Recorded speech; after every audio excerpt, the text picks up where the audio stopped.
అప్పుడన్నా ఒత్తనికి తయారుగా, అప్పుడన్నా కట్టుకొత్తడానికి అన్నారం సుందీలను మొత్తం తయారు పెట్టు. నీళ్లు రాగానే ఒత్తు ఈ తెలంగాణను కాపాడండి. రేపు ఎల్లంపల్లిలో నీళ్లు లేకపోతే ఎన్టీపీసీలో కరెంట్ ఉత్పత్తి ఆగిపోతుంది. సింగరేణి థర్మల్ పవర్ ప్లాంట్ లో కరెంట్ ఆగిపోతుంది. హైదరాబాద్ కు మంచి నీళ్లు ఉండే అంతా ఆగమయ్యే పరిస్థితి వస్తుంది. మళ్ళా ప్రజలు వలసలు పోతారు. దయచేసి ఆ పరిస్థితులు రావద్దు. తక్షణమే ప్రభుత్వం మోటార్లు ఒత్తాలే, నీళ్లు తీసుకురావాలని చెప్పి కోరుతా ఉన్నాం. నేను ఒకటి అడుగుతున్నా మా చిన్నకోడూరు రైతుల్ని, పోయిన 6 ఏళ్లల్లా బోర్బండి కనబడ్డా అదే మన ఊర్లల్లా? బాయిలల్లో ఎక్కడన్నా క్రేన్ లో పుడిక తీసుడు ఉండేనా? మళ్ళా ఇగో కాంగ్రెస్ వాళ్ళు వచ్చిరు, మళ్ళా బోర్బండ్లు మోపోయినాయి ఊళ్ళ పొన్న. మళ్ళా వచ్చినాయా లేవా బోర్లు? మళ్ళా 50,000 ₹1,00,000 బోర్ పొక్కలలో ఓసుడు సురువు అయిపోయింది. మళ్ళా ఊర్లల్లా మా గుత్తకు పట్టుకుంటేందుకు ఒడ్డోళ్ళు బయలుదేరు, క్రేన్లు వచ్చినాయి, మళ్ళా బాయిలు గజం గజం కొడుతున్నారు. మళ్ళా అప్పుల పాలయ్యే కాలం వచ్చింది. కాళేశ్వరం వచ్చినాక, కేసీఆర్ వచ్చినాక బోరు బండ్లు మాయం, మీకు క్రేన్లు మాయం. మంచిగా కాలడ్డం పెట్టే నీళ్లు వాడినాయి. ఓ 10-12 పంటలు బంగారమూలు పండించుకున్నాం. భూమికి బరువయ్యేంత పంట వండింది. ఏమంటే ఈ రేవంత్ రెడ్డి వచ్చిండో ఇగో మళ్ళా కష్టం వస్తా ఉంది. మళ్ళా బోర్ బండ్లు తెచ్చుకోవడం, మళ్ళా నీళ్ల కోసం బావులు పూడికలు తీయడం, మళ్ళా గోసెలు మోపైనాయి. ఇప్పటికైనా ఆలోచించండి. ఇలా కాంగ్రెస్ ఏ రకంగా మనని ఇలా అన్యాయం చేస్తుందో. ఆనాడు కేసీఆర్ గారు రైతుల పాలిట ఆయన ఆపద్బాంధవుడుగా కేసీఆర్ గారు నిలిచిండు. ఆనాడు కేసీఆర్ 24 గంటల కరెంట్ ఇచ్చింది కేసీఆర్, రైతు బంధు పెట్టింది కేసీఆర్, రైతు బీమా పెట్టింది కేసీఆర్, 24 గంటల కరెంట్ ఇచ్చింది కేసీఆర్, ఎరువులు ఇచ్చింది కేసీఆర్, కాళేశ్వరం నీళ్లు ఇచ్చింది కేసీఆర్. రేవంత్ రెడ్డి వచ్చిండు, అన్ని పోయినాయి ఒకటొకటి. ఆనాడు కేసీఆర్ ఆపద్బాంధవుడుగా మారితే ఈ రేవంత్ రెడ్డి రైతుల పాలిట రాక్షసుడుగా మారిపోయింది. అలా నీళ్లు పోయినాయి, యూరియా పోయింది, రైతు బంధు పోయింది, కరెంటు పోయింది, రైతు బీమా పోయింది. ఒకటొకటి ఉడవీక్తా ఉన్నాడు. ఒకటొకటి కేసీఆర్ ఇచ్చుకుంటా పోతే రేవంత్ రెడ్డి ఒకటొకటి తీసుకుంటా పోతున్నాడు. నేను చెప్తుంది నిజమా కాదా మీకు తెలియదా? బాయిల కాడ మున్పటి లెక్క కరెంట్ వస్తున్నదా? మున్పటి లెక్క ఎరువులు దొరుకుతున్నాయా? నీళ్లు వస్తున్నాయా? రైతు బంధు 3 పంటలు ఎగ్గొట్టలేదా? రైతు బీమా ఆగలేదా? ఒక్కసారి మీరే ఆలోచించండి. అందుకే మళ్ళీ మన కేసీఆర్ రావాలి. వీళ్ళందరూ ఒకటే మాట అంటున్నారు, ఈ స్కామ్ల ప్రభుత్వం పోవాలి, మళ్ళా స్కీమ్ల కేసీఆర్ మా ప్రభుత్వం రావాలి అని ఇవాళ రైతులు కోరుతున్నారు. కాంగ్రెస్ వాళ్ళు ఇంత మాట్లాడుతున్నారు. మీరు వచ్చినాక పెదవాగు, ఖమ్మం జిల్లాలో పెదవాగు కొట్టుకపోయింది. ఎస్ఎల్బిసి ప్రాజెక్టు కుప్పగూలి 8 మంది అనలే చచ్చిపోయిండ్రు. మన వట్టెం పంప్ హౌస్ మునిగిపోయింది, సుంకిశాల కూలిపోయింది. దేని దగ్గరికి ఎన్డీఎస్ఏ పోదు, ఏడ ఎంక్వైరీ చేయరు. కానీ కాళేశ్వరం కేసీఆర్ కు పేరు వస్తుందని ఎంక్వైరీల మీద ఎంక్వైరీలు, కేసుల మీద కేసులు, రైతులకు నీళ్లు వత్తకుండా ఇవాళ ఇబ్బందులు పెట్టే ప్రయత్నం చేస్తున్నారు. నిజంగా ఈరోజు రేవంత్ రెడ్డి, నీకు రైతుల మీద వీసమెత్తు ప్రేమ ఉన్నా, వీసమెత్తు గౌరవం ఉన్నా రాజకీయాలు పక్కన పెట్టు, మోటార్లొత్తు, నీళ్ళెత్తు. ఎందుకంటున్నామంటే రేపు ఎలినీనో వస్తుంది అంటున్నారు. 6 నెలల కిందనే శాస్త్రవేత్తలు చెప్పిండ్రు ఈసారి కరువు పడుతుంది, వచ్చే ఏడాది కూడా కరువు పడుతుంది అంటున్నారు. మరి ఆ కరువు పడితే ఏర్పడబోయే తీవ్ర పరిణామాలకు నువ్వే బాధ్యత వహించాల్సి వస్తుంది. నీళ్లుండి ఎత్తకపోతే ఇది చాలా దారుణమైనటువంటిది, వికృతమైనటువంటి పని. కండ్ల ముందు నీళ్లు పోతుంటే కిందికి జార విడుస్తున్నావు, ఎత్తుతలేవు. రేపు ఏర్పడే పరిణామాలకు కాంగ్రెస్ పార్టీ తగిన మూల్యం పెద్ద ఎత్తున చెల్లించాల్సి వస్తుందని హెచ్చరిస్తా ఉన్నా. రేపు చీకటిమయమైతుంది, కరెంట్ లేక, మంచినీళ్ళు లేక వలసలు పోతారు. మళ్ళా బొంబాయి, దుబాయ్ వలసలు ప్రారంభమయ్యే అవకాశం ఉంటుంది. ఇవాళ నీళ్ళు వచ్చినాక నేను మొన్నకి పెదకోడూరుకి వచ్చింటి.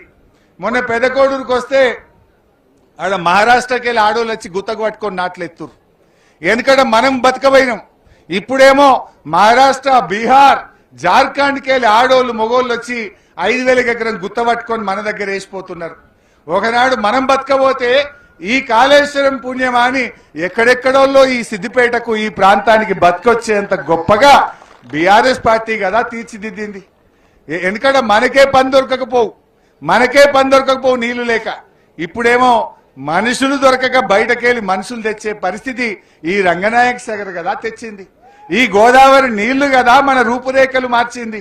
ఈ గోదావరి నీళ్లు వచ్చినాక కదా మన తలరాతలు మారింది అని నేను గుర్తు చేస్తా ఉన్నా. మా అక్క చెల్లెలకు తెలియదా? నేను ఎప్పుడన్నా ఊర్లోకి వస్తే బిందెలు అడ్డం పెడుతురు. నాకు ఫస్ట్ మంచినీళ్ళు లేవని బిందెలు అడ్డం పెడితే ఇక నేను బతిలాడుకొని బోరు బండి తెచ్చి ఓ బోరు గుద్దుతే అది పడితే వడ్డట్టు 400 ఫీట్ వేసినా దుబ్బ తప్ప నీళ్లు రాకపోవు. ఇప్పుడు బిందెలు అడ్డం పెట్టుడు ఉన్నదా?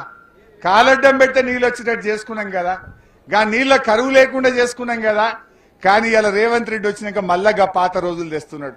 పాత రోజులు తెస్తా, ఇందిరమ్మ రోజులు తెస్తా అంటే గివ్యా మళ్ళా కరెంటు కోతలు, మళ్ళా నీళ్ల కోతలు, మళ్ళా బిందెలు అడ్డం పెట్టుడు, మళ్ళా ఎరువులబ్బు తిప్పలు, గీ గోసలు ఆమె నువ్వు తెచ్చేది.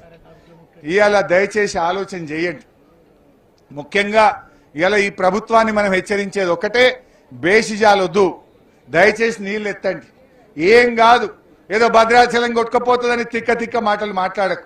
ఇప్పటికే రాముల వారు నీ మీద కోపంగా ఉన్నాడు. ఎందుకంటే రాముల వారి మీద ఒట్టు పెట్టి నువ్వు రుణమాఫీ చేయలే. నువ్వు ఎట్లా ఓడిపోతావని మళ్ళా రాముల వారి మీద ఒట్టు పెట్టి 117 గెలుస్తాను బొంకుడు మాటలు మాట్లాడినావు. ఇప్పుడేమో కాళేశ్వరం మోటార్ వస్తావయ్యా అంటే రాముల వారి గుడి కొట్టుకపోతుందని అన్ని అబద్ధ ఫాల్తు మాటలు మాట్లాడుతున్నావు. 29 లక్షల క్యూసెక్కుల వరద వస్తే కూడా రాముల వారి గుడి భద్రంగానే ఉన్నది. అన్నారం సుందిల్లా 2 కలిపితే కూడా 1,00,000 క్యూసెక్కులు దాటది. 1,00,000 క్యూసెక్కుల వరద ఎక్కడా? 29 లక్షల క్యూసెక్కులు ఎక్కడా? 2021 సంవత్సరంలో 29 లక్షల క్యూసెక్కులు వచ్చినా రాముల వారు భద్రంగానే ఉన్నాడు. ఇప్పుడు ఇది కొట్టుకపోతుంది 1,00,000 క్యూసెక్కులే అయినా కూడా రాముల వారికి ఏం కాదు. కేవలం కేసీఆర్ కు పేరు వస్తుంది, బీఆర్ఎస్ కు పేరు వస్తుంది. ఇంతకాలం నువ్వు అబద్ధమాన్యమని నీ దొంగ మాటలని ప్రజలకు అర్థమవుతుందనే నువ్వు మోటార్లు ఎత్తుతలేవు బిడ్డ. ఇప్పుడు అన్ని అర్థమైంది. నువ్వు ఒత్తినా దొంగవే, నువ్వు ఒత్తకపోయినా దొంగవే. నువ్వు ఒత్తితే నీ దొంగతనం అట్లా బయటపడుతుంది. ఒత్తకపోతే చంద్రబాబుకు కిందికి జారిడిసినావు బిడ్డ. కావాలనే ఒత్తుతలేవనే ముచ్చట కూడా మా రైతులకు అర్థమైంది కనుకనే ఇలా అంతగిరి పోషమ్మ తల్లికెళ్ళి రంగనాయక స్వామి గుడి దాకా నడుచుకుంటూ వచ్చారు మా ఊళ్ళు. నీళ్లు ఒత్తుతే వస్తాయని అర్థమైంది కనుకనే మా చిన్న కోడూరు రైతులు ఇలా పాదయాత్ర చేపట్టిండ్రు. ఇది చిన్న కోడూరుతో ఆగుతుందా? నాకు పొద్దుగాల నారాయణరావుపేటలు ఫోన్ చేసారు, అన్న చిన్న కోడూరు నడిచిరే మరి మేము నడవద్దా అంటారు. సిద్దిపేట రూరల్ వాళ్ళు ఫోన్ చేసిండ్రు, అగో మాకంటే ముందే చిన్న కోడూరు చూద్రాయించిరన్న మా రైతులు కూడా ఏమాయా మనం ఎప్పుడు నడుద్దామంటారట. ఇక నంగునూరు వాళ్ళు కూడా తయారవుతున్నారు. అంటే మీరు ఇలా చిన్న కోడూరు అందరికీ మార్గదర్శకంగా నిలిచింది. మీరు ముంగట నిలబడి రైతులకు ఆదర్శంగా నిలిచిండ్రు.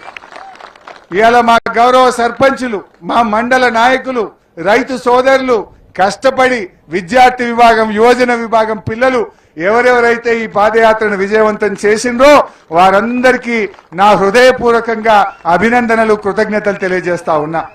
ఈ స్ఫూర్తి కొనసాగించండి. మా కళాకారులు, డోల్ కళాకారులు, డప్పు కళాకారులు, మా పాటలు పాడే కళాకారులు, కోలాటం వచ్చే ఆడిన అక్క చెల్లెళ్ళు వారందరికి కూడా నా ధన్యవాదాలు తెలియజేస్తా ఉన్నా. అదేవిధంగా తెలంగాణ ఉద్యమ కళాకారుల సంక్షేమ సంఘం కూడా స్వచ్ఛందంగా పాల్గొన్నది, వారికి కూడా నేను ధన్యవాదాలు తెలియజేస్తా ఉన్నా. ఏది ఏమైనా ఈ పాదయాత్ర రేవంత్ రెడ్డిని కనునిప్పు కలగాలి. ఇది రైతులు స్వచ్ఛందంగా చేసిన పాదయాత్ర, రైతులు కదిలి వచ్చి చేసిన పాదయాత్ర. బిడ్డ, రైతులకు కూడా ఓపిక హద్దుంటది. మరి వాళ్ళ సహనాన్ని పరీక్షిస్తే జరగబోయే పరిణామాలకు బాధ్యత నీదే. ఖబర్దార్ రేవంత్ రెడ్డి.